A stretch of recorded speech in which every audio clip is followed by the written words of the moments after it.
February 2025ला आपण वरुडी शिवारामध्ये पैठण तालुक्यामध्ये विष्णू दिलवाले यांचा मोसंबीचा बाग नियोजनामध्ये घेतला होता. त्यावेळेस हे झाडं 5 वर्षाचे होते आणि जो खालचा बाग आहे तो 3.5 वर्षाचा होता. आणि त्यानंतर आपण एक बहार या बागेमध्ये घेतला आहे, जो ह्या मोसंबीच्या झाडाचा पहिला बहार होता. 4 वर्षाचे होते. हां, त्यावेळेस 4 वर्षाचे, आता 5 वर्षाचे आहेत. तर बऱ्याचशा शेतकऱ्यांची आता हे पाऊस यावेळेस जास्त लांबल्यामुळं एक अशी कंप्लेन आहे की त्यांच्याकडे आघाऱ्या निघत आहेत आणि त्या दबत नाहीत. तर आपण आज त्याविषयीसुद्धा चर्चा करू की आघारी कशी दाबली जाते, त्याचं उदाहरणही आपण दाखवूयात. आणि काय काय आपण कामं केले या बागेमध्ये आणि याच्यावर विष्णूभाऊंची काय प्रतिक्रिया आहे हे पण आपण जाणून घेऊयात. रामराम सर. तर कसं वाटतं विष्णूभाऊ? आखरी तर एकदम स्टॉप झाली आहे. पानं पण बऱ्यापैकी बेस्ट गळा लागलेत. एवढे होऊन एकदम पाण्यात एकदम एकदम गळा लागली पानं आता. हां, तसा ट्रेस म्हणाव तसं एकदम आता गळा लागले. म्हणजे पानं पिवळे होऊन गळायला सगळ्यात महत्त्वाची गोष्ट. पिवळे होऊन गळा लागलेत आणि झाडाची कंडिशन पण व्यवस्थित आहे. हिरवी पानगळच नाही आपली खाली. नाही, हिरवी पानगळ नाही. वर्षभरात झाडात काय तुम्हाला बदल वाटला? वर्षभरात जरा बघितलं आपण तर अशाप्रमाणे आपलं एक झाड होतं. आता एकदम छोटे होतं. हा, हे आपले सर्व जे झाड आहे ते ह्याच प्रमाणे होते. अच्छा. पण एका वर्षामध्ये जे आपण ट्रीटमेंट घेतली, जी फवारणी केली, ते सारे नाही, एवढेही ते- छोटे नव्हते सर. नाही. हा, समज 19-20. हा, बरेचसे झाडं असे हा. होते. पण आता जर बघितलं तर व्यवस्थित वाटतंय. हा, झाड पण एकदम ग्रोथ पण व्यवस्थित आहे. तर आता योगेशराव, हां, काय काय मागच्या वर्षामध्ये केलं? नाही, वार्षिक नियोजन जे होतं आपलं ते खतांचं, विश्रांती काळ, ताण काळ, सगळंच नियोजन होतं वर्षभरात. त्याच्यामध्ये मालही निघाला, पाऊसही जास्त झाला होता यावर्षी. तरी पण आता भरपूरशा आपल्याला कमेंट आलेल्या काही व्हिडिओला, किंवा भरपूरसे शेतकरी असं म्हणतात की बाग लीक होऊ लागले. लीक होण्याचे फोन वाढून गेलेले आपल्याला. पण आपण जे काही नियोजनातले बाग आहे तिथं लीक बाग कोणताच नाही. नाही, लीक तर नाही. बिलकुल नाही. आघाडी स्टार्टिंगला आघाडी सुरुवातीला आपण जेव्हा हार्वेस्टिंग झालं तेव्हा आपणच स्प्रे असे दिले होते की त्यावेळेस बागेत आघाडी निघाली पाहिजे. 20-25% आघारी पाहिजे. आपण आघाडी काढली होती, त्यातून झाडाची ग्रोथ वाढून गेली. परंतु राहिलेली जी काढी तिथं आपण फूट निघून नाही दिली, कारण आपण त्यावेळेस स्टोरेज दिलं होतं आणि त्यावेळेस ती पानगळ झाली नाही. कारण काय झालं, 1.5-2 महिने पाऊस चालू राहिला म्हणजे झाडं तानावर गेलेली होती. आणि पाऊस उघडल्यानंतर वरतून पाणी देण्याचं शेतकरी भरपूरसे विसरलेले, दिलेच नाही त्यांनी.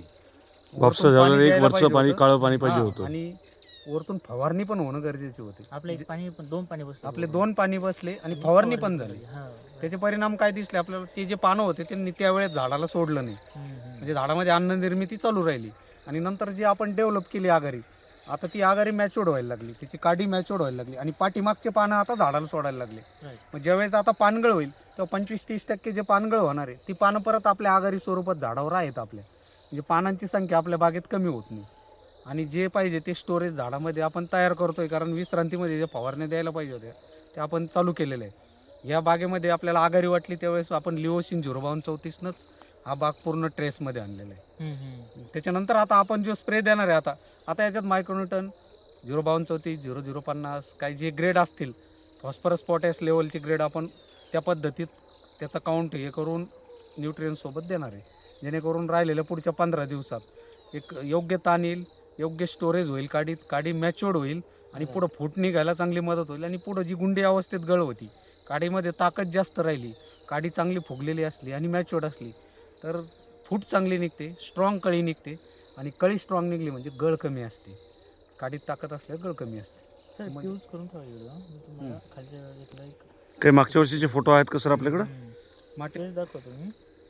वर्षीचे फोटो काढतायत. हां, मागच्या वर्षीचे फोटो आणि आता एक फोटो तुम्हाला दाखवतो. एक ज्यावेळेस आपण बगीचे तानावर टाकलं होतं ना, हो, तानावर होतं ते वेळेतले. त्यावेळेसचा फोटो आहे आपल्याकडे एक. यासोबत सर अजून शेतकऱ्यांनी ज्या बागेत आघारी निघते, आता भरपूरशा शेतकऱ्यांकडून चुका झालेल्या आहे. ज्या वेळेत पाणी सोडायला पाहिजे होतं त्यावेळेत पाणी सोडलं नाही, पावसानंतर पाणी बंद करून टाकलं, पावसाच्या पानावरच बाग तानावर सोडली. तरी जिथं आघारी निघते त्यांनी ती आघारी स्टॉप करायचा प्रयत्न करावा. अनेक औषधं आहे, त्यात लिओसिनसारखे औषधं वापरावं त्यांनी 05234 सोबत, जेणेकरून आघारी स्टॉप झाला. आपल्याकडे प्रॅक्टिकल आहे, आपल्या बागेत किती आघारी दिसत होती महिना दीड महिन्यापूर्वी. आता हे बघा सर, ह्याच याच्यामधला फोटो आहे. आता जसं हे जे झाड डेव्हलप दिसतंय तुम्हाला, ज्यावेळेस पाणी पडू तरी पण तुम्हाला हा असा, आणि मागच्या वर्षीचा फोटो असा होता. जे झाडं असे होते. हा 13 जानेवारी राईट. हे बघा. अच्छा, आता झाडात एका बाजूने दुसरी बाजूने दिसणं अवघड झालंय आता. हे बघा ना सर, झाडात किती ग्रोथ झाली, फांद्यांचा विस्तार वाढला, डेरा वाढला, हे बघा. पानांची संख्या वाढून गेली. मागच्या वर्षी पान पण विरळ होतं झाडावर, पानच नव्हते मागच्या वेळी झाडावर, कमीच होते ना, एकदम प्रमाण एकदम कमी प्रमाण. आता पानांची संख्या पहा, फांद्यांची. आणि तरी पण आपलं मागच्या वर्षी 3.5 वर्ष आणि हे 4 वर्ष, तरी 500-600 झाडात आपला किती माल निघला होता मागच्या वर्षी. मागच्या ह्यावेळेस ना, ह्याच वर्षी आता जे हार्वेस्ट त्या वर्षी इथं किती 7 टन माल गेला आपला. बरं, 500 झाडामध्ये. आणि प्लस तिकडे तर आपण ते वेगळं हेच होतं, केलं ते होतं. 1200 हा, झाडं वेगळे होते ना. 1200 झाडं वेगळे होते ते. आता या वर्षी असं वाटतंय झाडाची कॅपॅसिटी चांगली झालेली, हम्म. या वर्षी चांगला माल निघाला आपल्या बागेत. नाही, निघालाच पाहिजे यावर्षी. चालेल, चालेल. ठीक आहे सर. अजून काही विचारायचं? नाही, तसं बाग बघून मी सुद्धा यावेळेस आश्चर्यचकित झालो. सगळ्यात महत्त्वाची गोष्ट काय आहे, मागच्या वर्षी तुम्ही स्वतः ताण दिला होता बागेला. हा, आम्ही ज्यावेळेस आलो होतो तानाचा काळ संपलेला होता. संपलं होतं, right. आपण थोडंसं पाणी नियोजन केलं आणि नंतर पुढच्या फवारण्या वगैरे आपण सुरू केलेलं होतं. यावेळेस बाग हार्वेस्टिंग नंतर स्टोरेजपासूनच हा बाग आपल्याकडे होता नियोजनामध्ये.